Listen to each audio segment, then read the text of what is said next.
Good morning, St. Stephen's. It's really great to be with you via the wonders of technology. Please forgive me as I'm dressed more casually than I would like.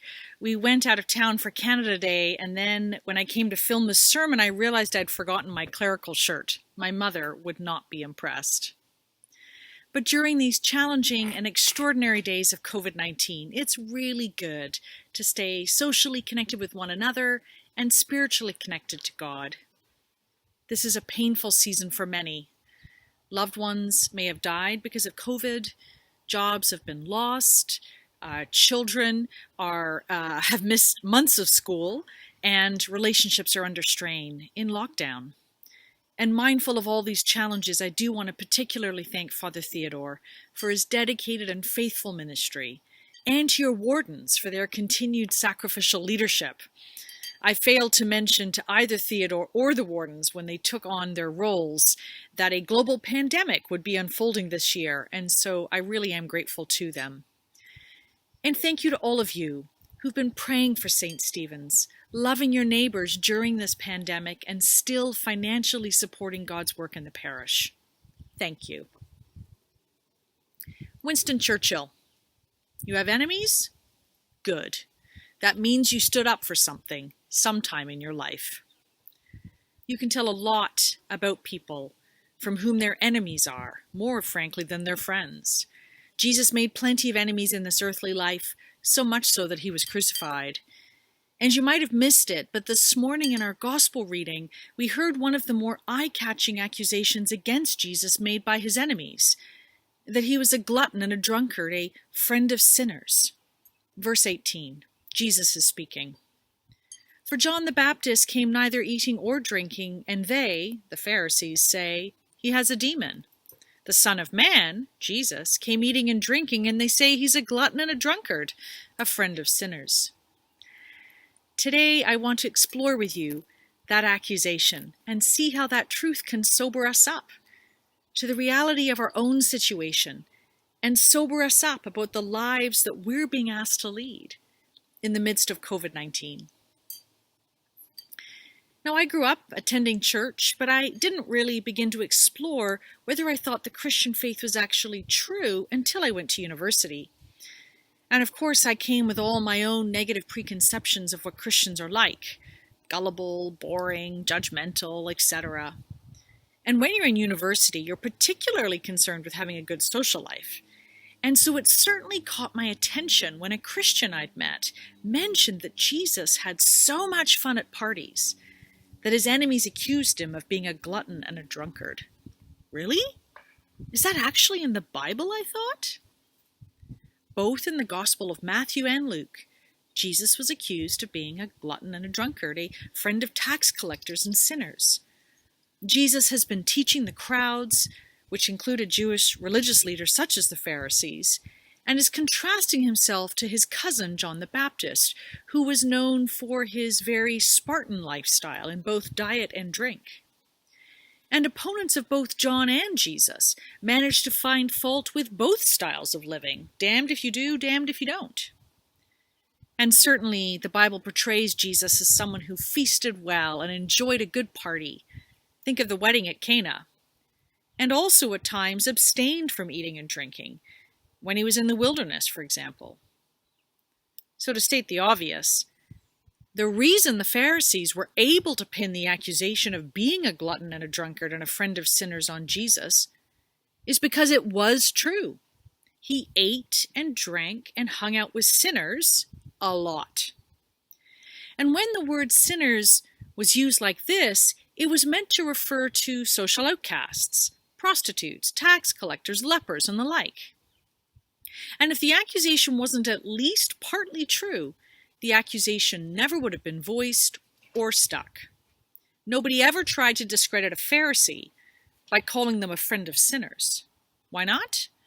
Because they did everything they could possibly do to live separately from such people, and certainly never socialize or eat and drink with them. Although Jesus didn't himself call himself a friend of sinners, he absolutely confirmed that this is who he came to live among. I've come to call the unrighteous, not the righteous, said Jesus. I'm here for the sick, not the healthy.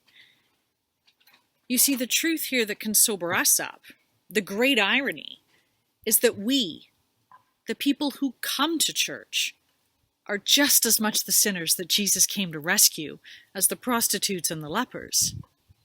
There is a direct correlation, Jesus says, between how aware you are of how much God has forgiven you, how sinful you are, and your capacity to pour yourself out in love for other people. The more righteous you think you are, the more judgmental, greedy, and unforgiving you will be. I have never asked God for forgiveness for anything. Any guesses as to who said that? Donald Trump. So how are we, the sinners that Jesus wants to eat and drink with? Of course, the word sinner, while no longer specifically referring to people such as prostitutes and tax collectors, still has a lot of negative baggage, and we can quickly shut our ears. So a more helpful way of looking at this may be to remember that Jesus often speaks of sin and salvation under the metaphors of being lost and found. In the Gospel of Luke, Jesus uses 3 stories to illustrate this point to the religious leaders, people who went to church. The first is about a shepherd who discovers that one of his sheep is lost. The second about a woman who discovers that one of her coins is lost. And the third is about 2 sons, a younger and older brother, who are, in different ways, both lost. What does it mean to be spiritually lost? Well, in the story of the prodigal son, we saw that the younger brother was lost in a kind of obvious way, right? Wild living, the proverbial wine, women, and song. That's easy to identify, and it usually leads to complete life meltdown. But it is the equal lostness of the older, responsible brother that should concern us. This sort of lostness is what afflicts respectable people, the contributing members of society, those trying to hold marriages together, others valiantly single parenting, the young adult in their first big job, the widow who volunteers at the museum, those who serve as communion ministers, in our outreach ministry, as wardens, basically all of St. Stephen's. Now, respectable people, good people, expect their goodness to pay off, to give them control over their lives. And if it doesn't, there can be anger, disappointment, confusion. Because if you think goodness and decency is the way to merit a good life from God, you'll always be dodging disillusionment and rage, since life never goes as we wish. And COVID-19 has brought that truth painfully home to us. You will always feel that you're owed more than you're getting. And when someone else is more successful than you in some aspect of life, it'll really bother you. Respectable people also tend to base their sense of self-worth on being ethical, hardworking, or smart. And predictably, this leads to feeling superior to those who aren't the same as you, with comparison being the main way we then achieve a sense of significance or salvation. And this is actually the deep root of sexism, classism, homophobia. And this is the root of both individual racism and systemic racism, brought to light so powerfully in the last few weeks after the brutal murder of George Floyd. Racism which I'm sure you could each tell a painful story about. This kind of personal lostness, sinners like me and you, can also manifest itself in a fulfillment of ethical norms because of a sense of duty or responsibility, not out of joy or love. I remember a friend who has an MBA telling me once about a business ethics course he took where he was encouraged to practice honest business practices because if you lie and cheat, eventually you'll get caught, which is bad for business. And because if your employees think they work in an ethical business, it will boost morale. And those, of course, are good reasons to be honest. But they still only motivate out of fear and pride. And then what happens when you inevitably come across a situation in which telling the truth costs you dearly? By and large, this is the lostness that afflicts respectable people like you, like me. We too, not just the prostitutes and the tax collectors, we're the people that Jesus wants to eat and drink with. Jesus became a glutton and a drunkard for us. Jesus was a friend of sinners, the obvious ones, and the respectable ones. So if we are sobered up this morning about the reality of our lostness, how it feeds pride and fear, insecurity, anger, gossip, and a critical spirit, what kind of lives are we being asked to lead by this great friend of sinners in the days of COVID-19? I will end with one simple way for each of us to live lives differently like Jesus. A way that hopefully will bring us the rest that Jesus promises at the end of our gospel today. Come unto me, all you who are heavy laden and burdened, and I will give you rest. Aim to love and not to be liked. Jesus constantly infuriated the popular ideals of his day. Jesus was not a fan favorite, and one of the reasons was because he loved those who society didn't like. And we must get this one right, because our aim here at St. Stephen's, as people who are learning how to follow Jesus Christ, is not to be popular, it is to love. Even his enemies, the Pharisees, begrudgingly saw this in Jesus. Mark 12:14.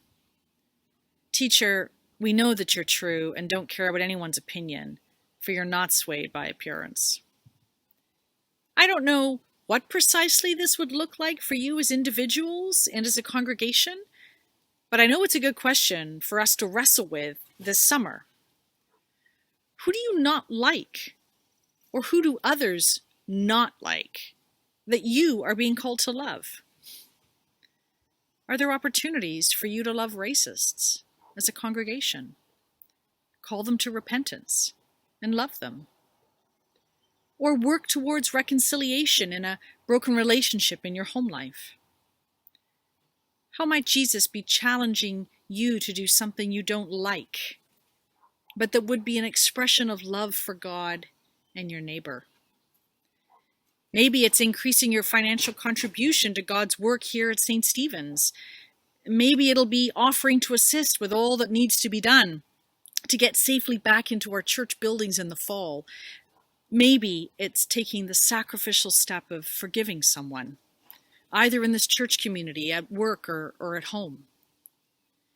And when we lay down the burden of always needing to be right, always having the last word or being in control, when we give more of our money away so it can no longer control us, that's when we can enter into the rest that Jesus wants to give us, when the burdens do become light. St. Stephen's, in these extraordinary times, take heart that the glutton and the drunkard who came to give us rest is going before us, calling us to love as he has loved us. Thanks be to God. Amen.